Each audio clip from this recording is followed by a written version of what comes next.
Bismillahirrahmanirrahim. Assalamualaikum warahmatullahi wabarakatuh. Selamat datang kembali pada video lanjutan untuk mata kuliah pemrograman visual 3.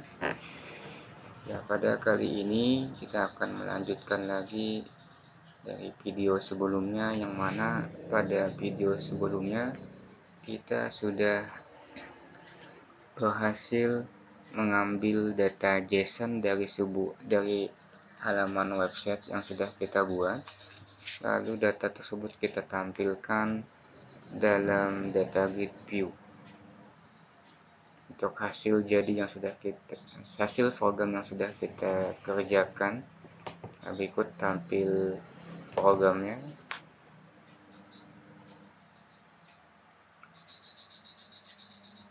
Nah, data ini diambil dari data JSON yang sudah ditampilkan atau sudah dibuat di halaman website yang sudah kita buat sebelumnya.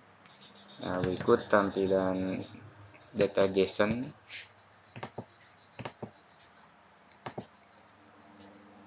Nah, ini data JSON, ini halaman websitenya. Kemudian untuk data JSON-nya itu ada di alamat ini, di folder pasien dengan file tampil pasien.php. Ya, ini data JSON yang kita ambil, gitu ya. Ini data JSON-nya, kemudian kita ambil di Visual Basic, lalu diproses untuk ditampilkan dalam data grid view. Selain menampilkan data, kita juga sudah menambahkan pencarian datanya. Misal kita mau cari data pasien yang mengandung huruf Y, tekan enter, akan tampil data pasien yang mengandung huruf Y. Nah, itu yang sudah kita lakukan pada video sebelumnya. Dan pada video kali ini kita akan lanjutkan lagi proses data pasien ini, yang mana yang akan kita lakukan adalah membuat atau menambahkan proses tambah data pasien, ubah data pasien, sama hapus data pasiennya. Nah, untuk melakukan proses tersebut, sebelumnya saya gambarkan dulu bagaimana alur programnya.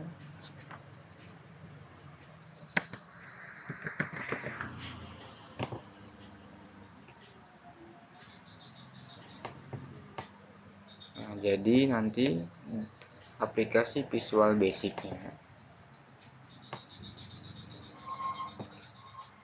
aplikasi Visual Basic hanya mengirimkan nilai saja atau hanya berupa tampilan input form saja. Untuk prosesnya nanti dilakukan oleh PHP-nya, gitu ya. Jadi di Visual Basic kita akan fokus pada tampilannya saja.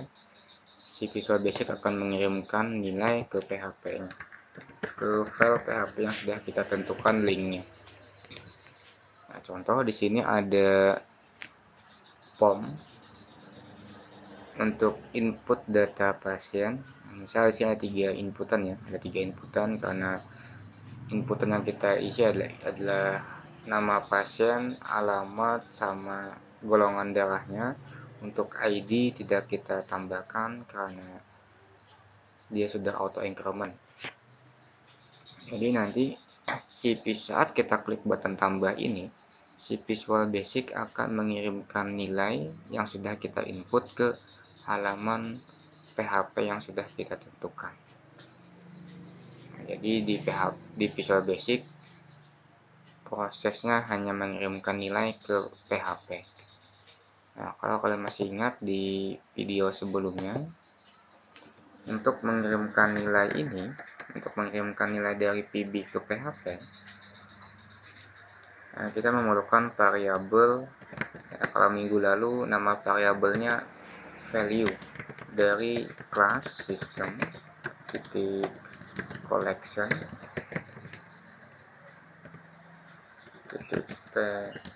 specialize name value collection.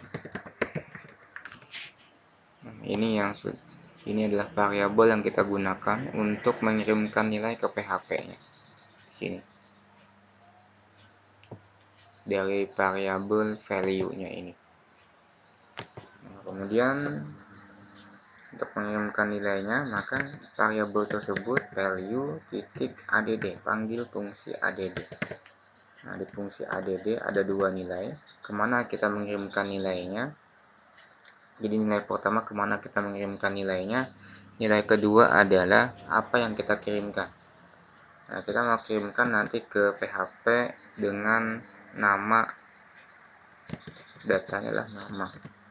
Data yang dikirimkan adalah textbox 1 misalnya. Textbox 1 titik text. Value titik add alamat textbox 2 titik text value titik add folder titik, sekarang nanti pakai combo box ya, combo box 1 titik text. Yang pakai petik 2 ini nanti merujuk ke PHP-nya gitu ya. Nanti di PHP ada $post nama, ada $post alamat, ada $post folder ya. Nah, itu yang akan menerima nilai yang dikirimkan oleh Visual Basic ini. Jadi untuk mengirimkan nilai dari PB, kita menggunakan variabel ini dari kelas System Collection Specialized Name Value Collection. Nah, jadi nanti saat diklik button tambah, semua data yang kita isi di form itu akan dikirimkan ke file PHP yang sudah kita tentukan alamatnya. Misalkan nanti seperti ini. Ya, ketiga data yang sudah kita inputkan akan dikirimkan ke PHP yang alamatnya adalah misal https puskesmas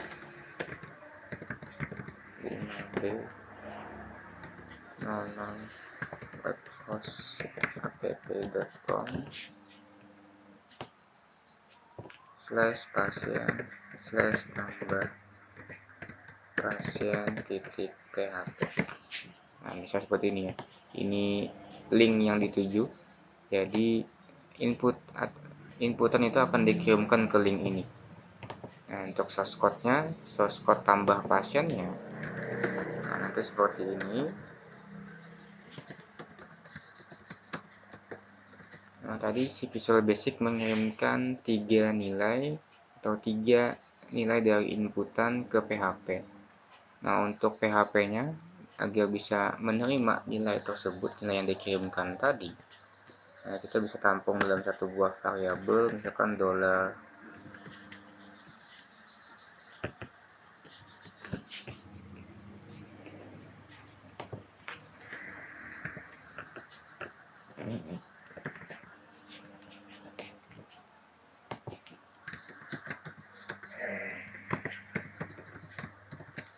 Tampung dalam satu buah variabel $nama.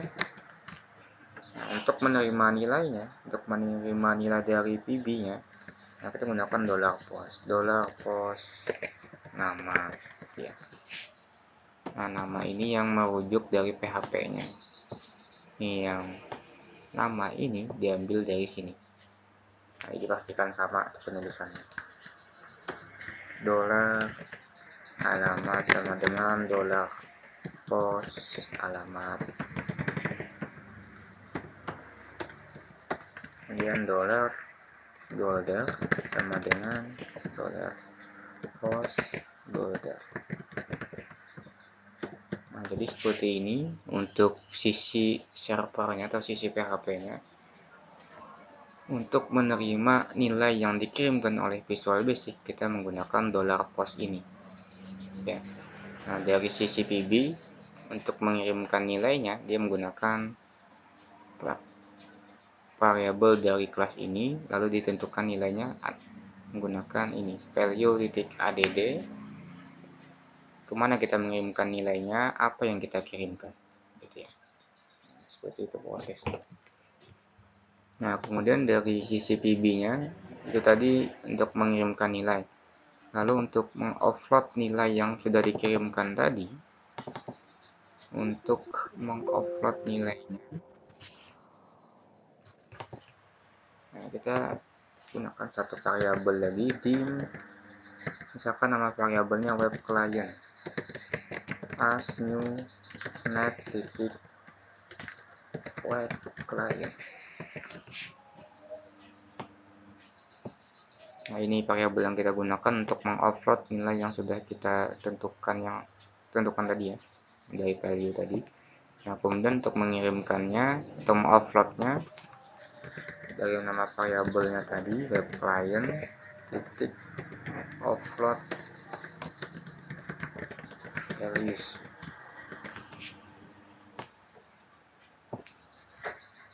Lalu di sini ada alamatnya, ada 3 nilai, alamatnya, metodenya, dan data yang dikirimkan apa. Kayak gini ya prosesnya. Nah, jadi seperti ini gambarannya yang akan kita kerjakan. Artinya kita harus membuatkan dulu halaman PHP-nya untuk proses tambah, ubah, hapusnya. Baru nanti dilanjutkan ke proses desainnya, ke proses